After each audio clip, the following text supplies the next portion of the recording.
GST छूट, राहत या नया जाल। कहते हैं सरकार ने जनता के लिए एक बहुत बड़ा कदम उठाया है, लेकिन क्या हर बड़ा कदम वास्तव में जनता के लिए ही होता है? सितंबर 2025 को सरकार ने मल्टीपल सेक्टर्स में और मल्टीपल फील्ड्स में जीएसटी राहत और जीएसटी खत्म किया। सरकार ने हेल्थ और लाइफ इंश्योरेंस पर भी जीएसटी हटा दिया। सब बोले अब राहत मिलेगी, लेकिन सच्चाई कुछ और कहती है। पहले बीमा पर 18% तक जीएसटी लगता था।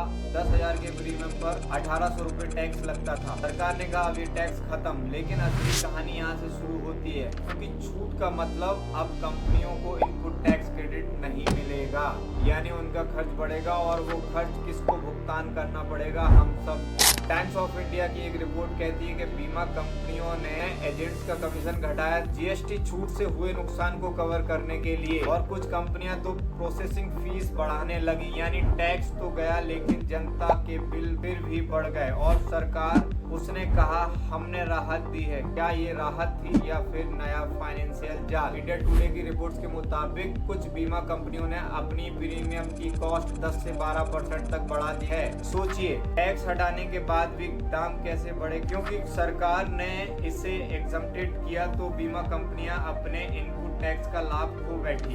एक्सपर्ट कहते हैं एग्जम्पशन नहीं, जीरो रेटिंग लागू करनी चाहिए थी, ताकि जनता को भी सस्ता बीमा मिले और कंपनियों को नुकसान भी ना हो। लेकिन इस कहानी का तीसरा पहलू और भी गहरा है, क्योंकि इस फैसले से राज्यों को हर साल 9,000 करोड़ का नुकसान होगा। कई राज्यों ने कहा केंद्र ने सस्ती राजनीति के लिए टैक्स छोड़ा और आर्थिक बोझ राज्यों पर डाल दिया।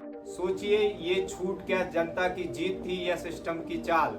दोस्तों, सवाल आप लोगों के लिए है, जीएसटी छूट है या राहत के नाम पर एक फाइनेंशियल जाल? नमस्कार दोस्तों, जय हिंद।